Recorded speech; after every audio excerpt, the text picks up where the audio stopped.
Meus queridos, meus amados irmãos, a graça e a paz do nosso Senhor e Salvador Jesus Cristo, amém? Quero aqui falar um pouco sobre pastor e já de antemão fazendo uma pergunta, lhe perguntando quem é o seu pastor?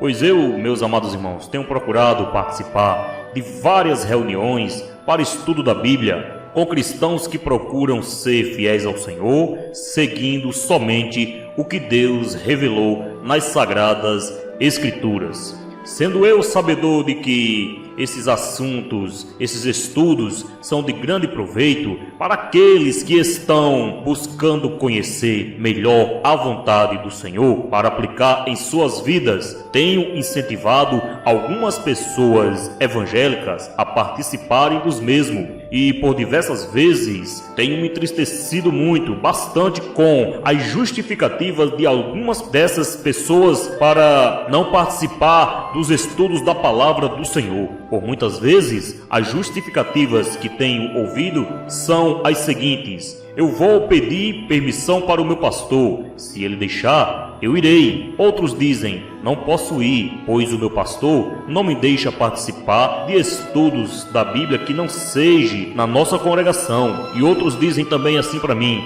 tenho vontade de participar e aprender mais, mas se eu for, tem que ser escondido do meu pastor. Meus queridos, amados irmãos, aí eu lhe faço a pergunta, isso é certo? Isso é correto? Para você estudar, para aprender um pouco mais da palavra do Senhor, para se reunir com os irmãos, para estudar a Bíblia, a palavra de Deus, você precisa ter permissão de um homem aqui na terra para poder participar de estudo, aprender mais, buscar seus próprios conhecimentos. Aonde lá em 1 Coríntios, no capítulo 7 e o versículo 23, a palavra do Senhor diz, aquele que pertencem a ele para não se fazerem escravos de homens, pois foram comprados por um alto preço, o sangue de Cristo Jesus. Lá em 1 Pedro, no capítulo 1, versículo 18 ao 19, você vai encontrar relatos sobre isso que eu estou falando. Pois os que pertencem a Cristo foram chamados para fora da escravidão ao pecado e da escravidão à vontade de homens. Amém, meus amados? João, no capítulo 8, 34 ao 36, você vai verificar. Leamos também Atos, no capítulo 5, versículo 29,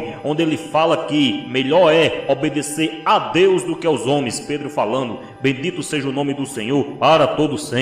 Pois todo aquele que julga pertencer a Cristo deve avaliar muito bem a sua vida espiritual perante Deus, pois podem estar confiando em pastores humanos que em muitos casos nem estão qualificados conforme a palavra do Senhor para exercer essa função. 1 Timóteo no capítulo 3, versículo 1 até o 7 e Tito 1, 5 ao 9. Leamos também, colocando assim sua vida espiritual e salvação em grande risco. Já há muito tempo, os servos do Senhor vêm alertando para o perigo de desprezar os mandamentos de Deus e confiar em príncipes e meros homens. Lá em Salmos 118 e 9, 146 e 3, confira lá esses versículos. Há sempre uma asseveração constante e crescente nas Escrituras quanto a confiar completamente em guias humanos, pois os mesmos podem se tornar falhos e conduzir as ovelhas para longe do caminho do Senhor.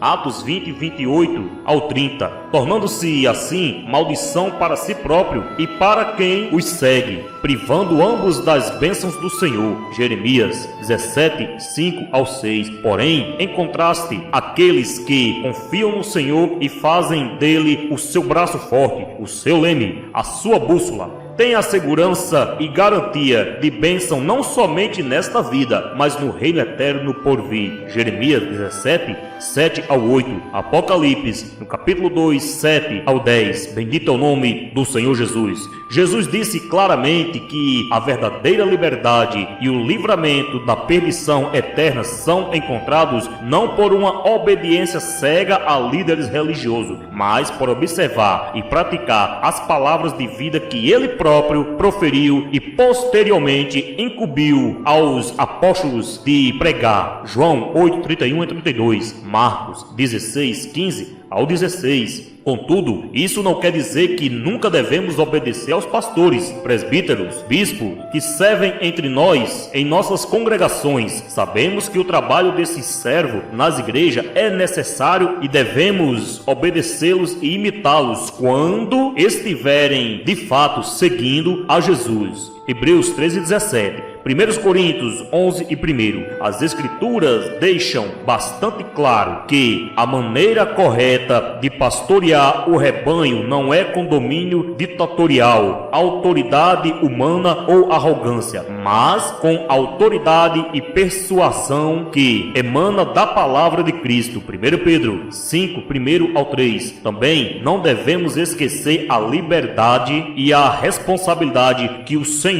nos dá de verificar todas as coisas por nossas contas e ficar com o que é bom, justo e correto e rejeitar toda forma de mal. 1 Tessalonicenses, no capítulo 5, versículo 21 ao 22, Atos 17, 10 ao 11. Bendito seja o nome do Cordeiro. Sejamos, meus amados irmãos, como o apóstolo Paulo, que após conhecer a vontade do sumo pastor, não teve medo de desistir do seu judaísmo inútil e de mostrar sua fé em Jesus abertamente, pregando nas sinagogas o puro evangelho de Cristo. Atos, capítulo 9, versículo 18 ao 22.